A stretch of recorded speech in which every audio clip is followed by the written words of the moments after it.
एक और बड़ी खबर इस बीच में आपको बता देती हूँ, war breaking strait of Hormuz से जुड़ी हुई। तो स्ट्रेट ऑफ हॉर्मुज से तेल सप्लाई से जुड़ी हुई इस समय की बड़ी खबर है।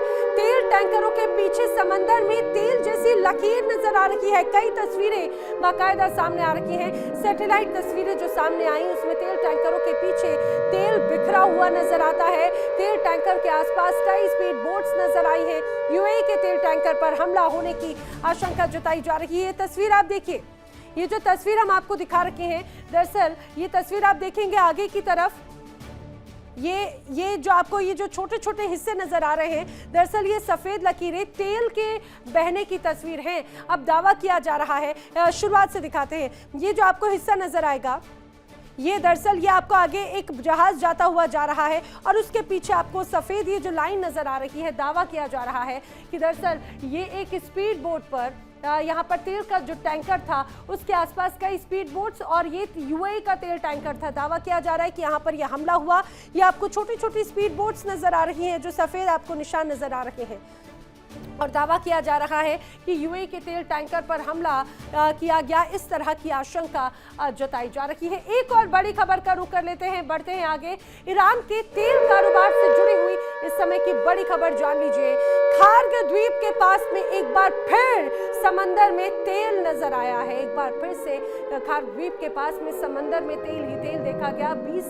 12 से 20 वर्ग किलोमीटर तक दरअसल तेल का रिसाव होने की खबर सामने आ रही है। अब खार्ग में ईरान के ऑयल इंफ्रास्ट्रक्चर को नुकसान पहुंचाने की आशंका है। ईरान ने तेल फैलने के लिए जहाजों को बाकायदा जिम्मेदार बताया। ईरान कह रहा है कि यहां से जो जहाज गुजरे उन्होंने तेल यहां पर छोड़ा है जानबूझ के, लेकिन कई ऐसी रिपोर्ट्स कहती हैं कि दरअसल ये किसी पाइपलाइन में लीकेज होने का नतीजा है। और पिछले कुछ घंटों के अंदर ये दूसरी घटना खार्ग द्वीप के पास में एक तरह से पाई गई है। और ये जो तेल यहां पर आपको पाया जा रहा है, दरअसल ये धीरे धीरे यूएई और सऊदी की तरफ बढ़ रहा है, यूएई और कतर की तरफ बढ़ रहा है, और इसका खतरा अब वहां पर जनता, वहां की सरकारें भी जता रही हैं। मिडिल ईस्ट की बिसात पर एक ऐसा खेल शुरू हो गया जहां शांति सिर्फ एक दिखावा है और असली मंजर तो सिर्फ कयामत का है। दुनिया ये सोच रही थी कि डोनाल्ड ट्रंप के आते ही जंग थम जाएगी, लेकिन यहां तो पेच और बुरी तरह से फंस गया।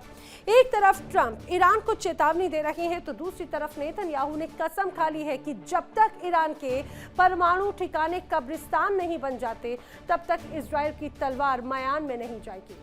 नेतन्याहू ने दुनिया को दो टूक कह दिया कि युद्ध खत्म अगर नहीं हुआ तो उसका अंजाम आने वाले वक्त में भुगतना पड़ेगा। आज हम पर्दा उठाएंगे उस सीक्रेट प्लान से जिसमें अमेरिका की स्पेस फोर्स मलबे के नीचे दबे ईरान के यूरेनियम पर लेजर की तरह नजर गड़ाए बैठी है। क्या नेतन्याहू ने ट्रंप को अपने जाल में फंसा लिया है?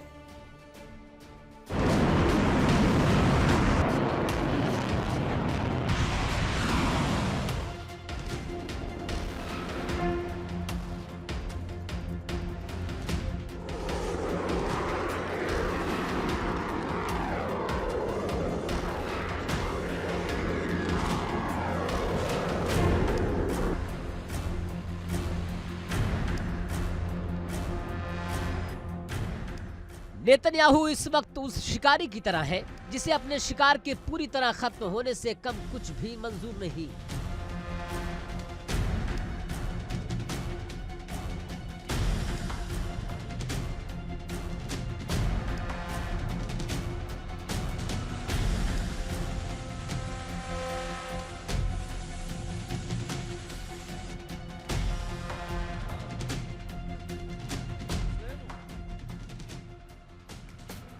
दुनिया शांति की बात कर रही है, लेकिन नेतन्याहू ने कहा कि बारूद उगल दिया है।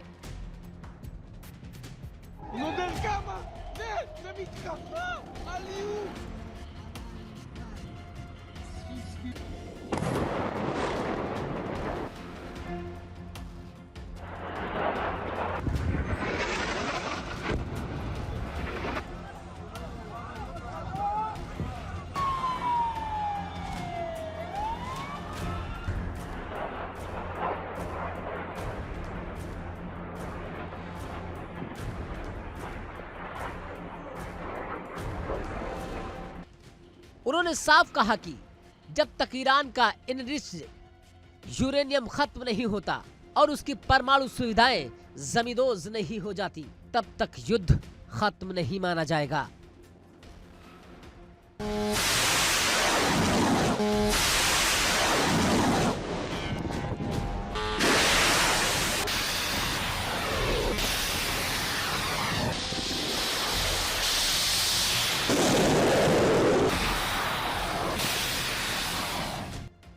जब नेतन्याहू से पूछा गया कि यूरेनियम कैसे हटेगा, तो उन्होंने बेखौफ लहजे में कहा, अंदर आओ और उसे निकाल लो।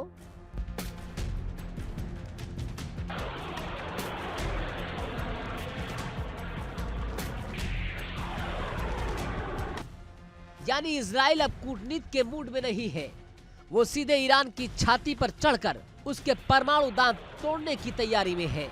नेतन्याहू का यह इशारा साफ है, ईरान के पास अभी भी वो सामग्री है जिससे वो बम बना सकता है, और जब तक वो जीरो नहीं हो जाता, इजराइल शांत नहीं बैठेगा।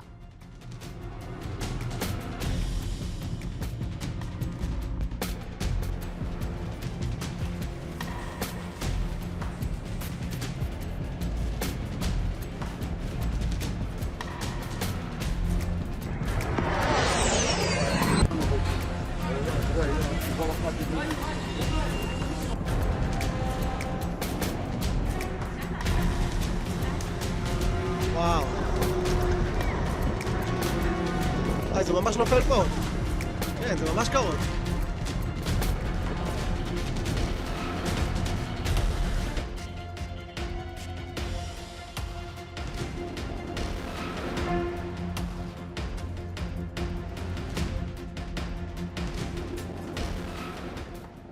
अब खेल देखिए, एक तरफ नेतन्याहू मैदानी हमले की बात कर रहे हैं, तो दूसरी तरफ डोनाल्ड ट्रंप ने अंतरिक्ष से घेराबंदी कर दी है।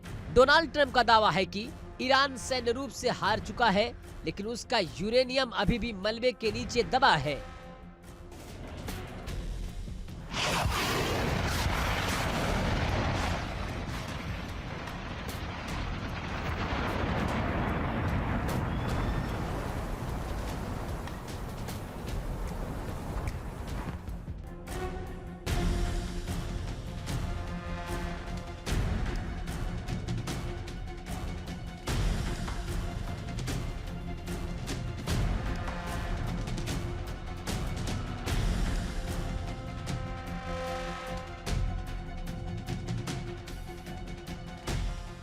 नेतन्याहू के गुस्से की वजह सिर्फ परमाणु बम नहीं है, उनका कहना है कि ईरान का प्रॉक्सी नेटवर्क और उसका बैलिस्टिक मिसाइल कार्यक्रम अब भी इजराइल की गर्दन पर तलवार की तरह लटक रहा है।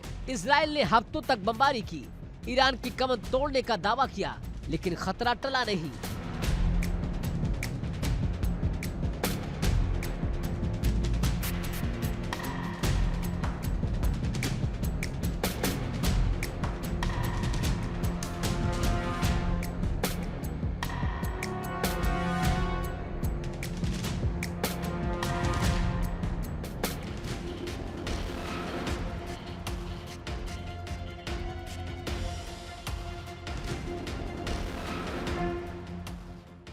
नेतन्याहू मानते हैं कि अभी बहुत काम बाकी है।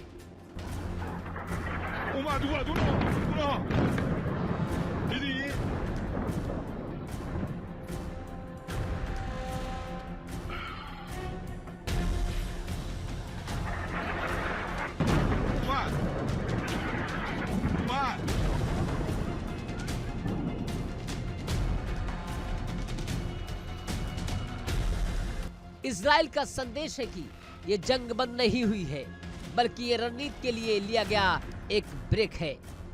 डोनाल्ड ट्रंप पर अमेरिका के भीतर दबाव है कि वो मिडिल ईस्ट की दलदल से बाहर निकले, लेकिन नेतन्याहू ने ट्रंप के पैर जकड़ लिए हैं। इजराइल का सीधा स्टैंड है, या तो परमाणु मुक्त ईरान या फिर कभी ना खत्म होने वाला महायुद्ध।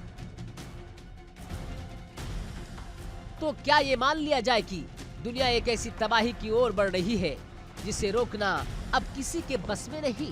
डोनाल्ड ट्रंप की स्पेस फोर्स और नेतन्याहू की ग्राउंड फोर्स ने मिलकर ईरान को चारों तरफ से घेर लिया है, लेकिन ईरान भी घायल शेर की तरह है, और घायल शेर सबसे ज्यादा खतरनाक होता है। इजराइल का अड़ियल रवैया और ट्रंप की सख्त निगरानी बता रही है कि आने वाले दिन शांति के नहीं बल्कि और भी भयानक धमाकों के होंगे। अगर अब युद्ध छिड़ा तो वो सिर्फ दो देशों की जंग नहीं होगी, वो कयामत की शुरुआत होगी। डोनाल्ड ट्रंप और बेंजामिन नेतन्याहू के इस खतरनाक खेल में मिडल ईस्ट का क्या होगा ये तो वक्त बताएगा।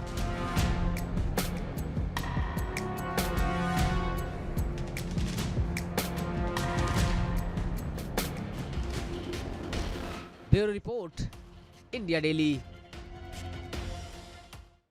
और अगली खबर जो मैं आपको बताने वाली हूं वो मिडिल ईस्ट में फिर से तनाव भड़काएगी, क्योंकि IRGC ने दे दी है अब अरब देशों को बहुत बड़ी धमकी। समय की बड़ी खबर, वॉर ब्रेकिंग।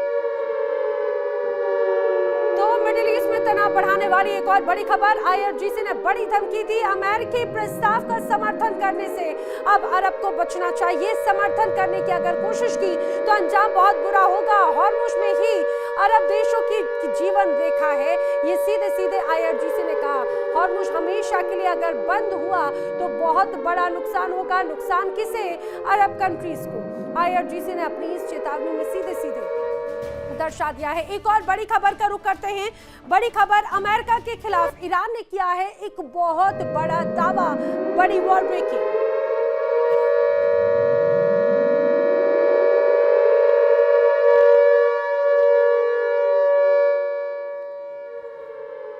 बड़ी खबर, अमेरिका के खिलाफ ईरान का बहुत बड़ा दावा है। ईरान ने अमेरिका को बहुत बड़ा नुकसान पहुंचाया है। यूएस के F-35A लाइटनिंग फाइटर जेट को गिराने का दावा ईरान कर रहा है। यूएई से गुजरने के दौरान हमला करने का दावा है। अमेरिकी फाइटर जेट के अल दाफरा बेस पर इसे उतारा गया और बाकायदा उसका एक रूट भी साझा किया गया है। और उससे ये स्पष्ट हो जाता है कि ईरान जो दावा कर रहा है उसमें कहीं ना कहीं सच्चाई है। यूएस के F-35A लाइटनिंग फाइटर जेट को गिराया गया। ये फिर से F-35 पर हमले की खबर है। इसके पहले भी कई बार F-35 ईरान के निशाने पर आ चुका है।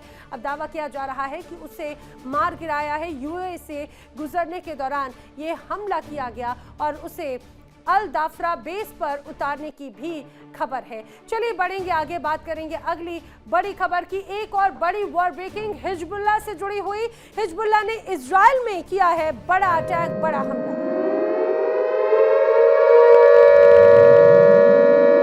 हिजबुल्लाह ने इजराइल में किया है करारा अटैक। हिजबुल्लाह ने बड़े हमले को अंजाम दिया। रिहायशी इलाके में ड्रोन से बड़े हमले को अंजाम दिया है। ड्रोन हमले के बाद में इलाके में भारी अफरा तफरी मच गई। ड्रोन अटैक से आयरन डोम पूरी तरह से ध्वस्त हो गया। हिजबुल्लाह के ड्रोन अटैक का वीडियो भी बाकायदा जारी किया गया। ये जो आप वीडियो देख रहे हैं, दरअसल ये वही वीडियो है जिसे अंजाम दिया गया है हिजबुल्लाह की तरफ से। हिजबुल्लाह ने बाकायदा ये वीडियो जारी करते हुए बताया कि किस रूप में उसने इस हमले को अंजाम दिया। बताया जा रहा है कि ये रिहायशी इलाका था इजराइल का जिस जगह पर अटैक किया गया। ये ड्रोन अटैक से आयरन डोम भी ध्वस्त हो गया है। हिजबुल्लाह ने ड्रोन अटैक का ये वीडियो जारी करते हुए बताया कि किस तरह से इजराइल के जो आयरन डोम है वो भी पूरी तरह से ध्वस्त हो गए, पूरी तरह से बर्बाद हो गए। बढ़ेंगे आगे, इस तरह के हमले लगातार अब इजराइल की तरफ से तो कभी हिजबुल्लाह की तरफ से अंजाम दिए जा रहे हैं। आज अब हम आपको उस अजय दीवार के डहने की कहानी बताने जा रहे हैं जिसका ढिंढोरा पूरी दुनिया में पीटा गया। इजराइल का आयरन डोम, वो सिस्टम जिसे इजराइल अपनी सुरक्षा का कवच कहता है, आज वो कवच खुद ब खुद छलनी हो चुका है। तस्वीरें जो आप देख रहे हैं वो हैरान कर देने वाली हैं। हिजबुल्लाह के एक अदने से ड्रोन ने इजराइल के करोड़ों डॉलर के एयर डिफेंस सिस्टम को धुआं कर दिया। जिस आयरन डोम के नाम पर से दुश्मन कांपते थे, आज उसे खिलौने जैसे दिखने वाले FPV ड्रोन ने कब्रिस्तान बना दिया। पहले ईरान ने मिसाइलों की बौछार से इजराइल के गुरूर को तोड़ा और अब हिजबुल्लाह के छोटे से ड्रोन ने उस गुरूर को मिट्टी में मिला दिया। देखिए इंडिया डेली 24/7 अब आपकी स्मार्ट टीवी पर। इंडिया डेली मौजूद है सभी डिजिटल प्लेटफॉर्म पर लाइव और लगातार। इंडिया डेली 24/7 हर दिन राष्ट्र को समर्पित।